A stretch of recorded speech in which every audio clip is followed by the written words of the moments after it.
The Elder Dragon's big. I don't know how this is going to work, but we're going to figure it out. Let's just go ahead and start with a prime of black, which might actually be our base coat. Let's just see.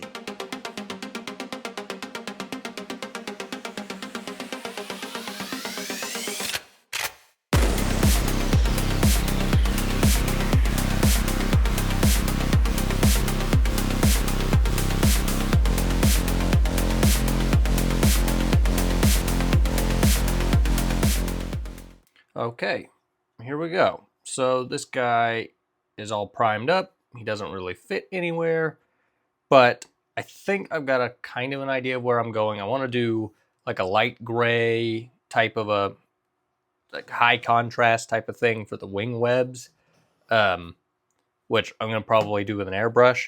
Before I do the airbrushing, I think I'm going to do a dry brush of something basically all over. I don't know if I'm going to go just white or if I'm going to do a combination of some grays. Again, I'm going to try to record this all, but I don't really know where I'm going. So I'm going to feel this out in time lapse. We'll come back and I'll actually explain what I end up doing specifically if you want to follow along. All right, let's do it.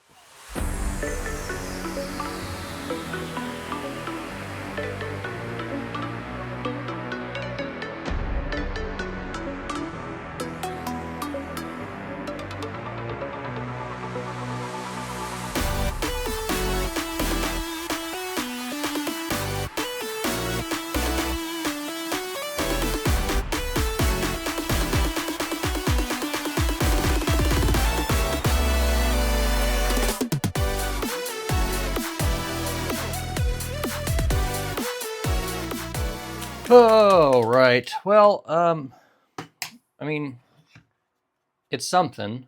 I did do uniform gray kind of all over all the textured spots, and then I went back with the white over just the scaled like plates. At a glance, I'm okay with this for right now. The like skin scale portions look kind of plain. I don't know if I'm going to end up changing that at some point. We'll see. I want to get the gray on the wings, which I'm using a Yeti white because I don't know if I'm going to do a wash over the wings. So we're going to just try to block this in. I have a feeling it's going to end up being super sloppy because I don't airbrush a whole lot. But again, we're just going to wing it and see where we go. All right, let's do it.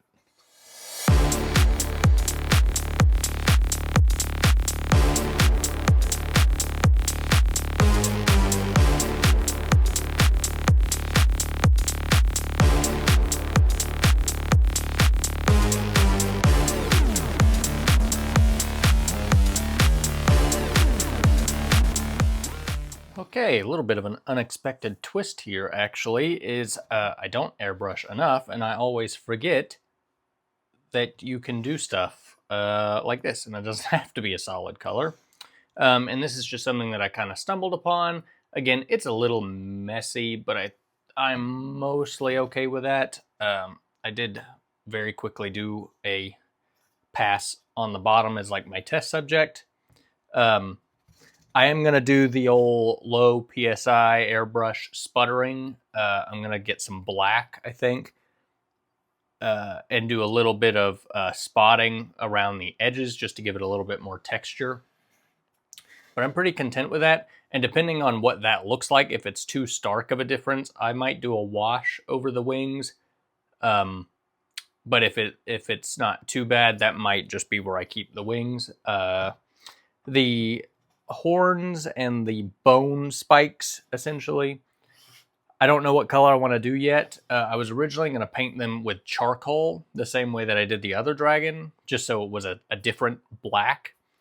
I'm not 100% on that yet, so we're still feeling it out, but I like where we're going.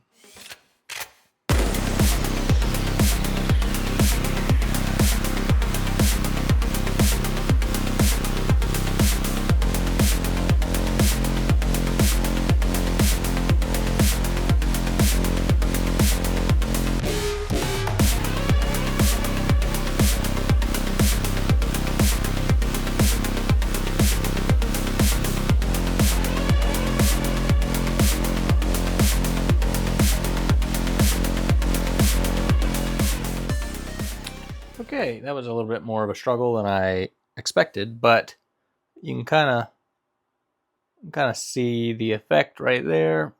So it is a subtle detail that kind of disappears at distance, but it is just one of those little things that kind of does add a lot to the whole thing. I think next we should tackle the little bone horns, which that's going to be a tedious process.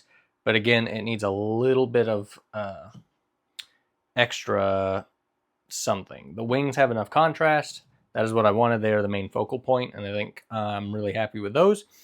But the little bones and talons and stuff could also add quite a bit. So I'm going to base coat one of them with this charcoal and see if I could get a slightly more gray horn, then that would be good, but still be kind of close to that black family. That's what we're going for. All right, let's check it.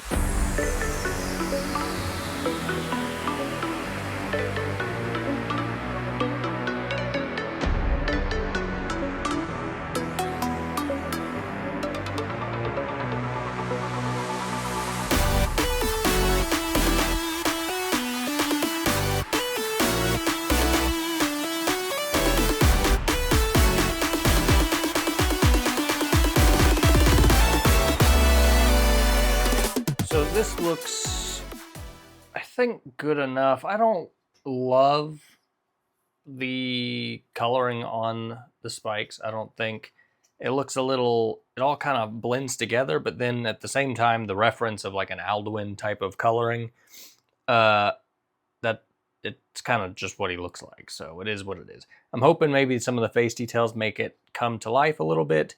I'm going to time lapse all that, and we're just going to get to a reveal. I'm going to get some sort of base on the mouth webbing to use some speed paints. So there's going to be like a reddish in the gums. I'm going to hit the tongue. I'm going to skeleton bone the teeth with some Agrax Earthshade over top. The eye is probably going to get a little bit of an airbrush puff with a red thing to kind of indicate some glowing of the red eyes, kind of like Alduin.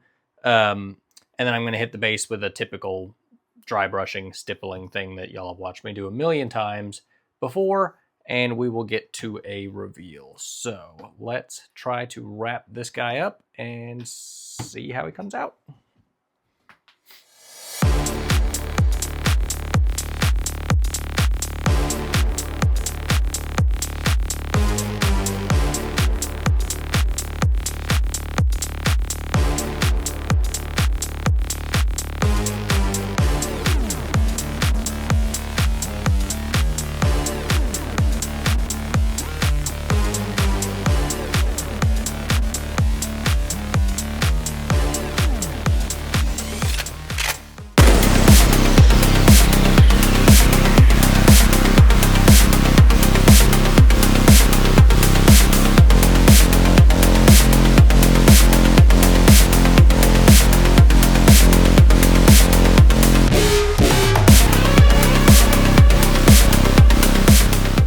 All right, it's done. And all in all, it was actually a relatively simple process. Now, something that you might have noticed is that the base and the kind of center portion with the legs is actually an FDM print because it wouldn't fit on my resin printer. And I was a little worried how that would work out, and it actually, I don't notice at all. So that worked out great. I love the way the wings came out. Maybe the horns being a different color could have worked, but I wanted it to be kind of like a grayscale type of a Alduin themed thing, but I wanted the wings to be the main focal point because that's kind of how it's sculpted. So all in all, I'm really happy with it. You kind of saw the way that I did the base and the mouth and stuff. If you have more questions about how I did that specifically, just ask down below and I'll answer those. But that is basically it. Let me know what you think. Let me know what you want to see next. That's going to do it for this one. All right. I appreciate you guys being here. I'll see y'all in the next one. Bye, guys. Oh, Doc the Hunter, you're a digital wonder, building dreams from cold and light, shining bright all through the night.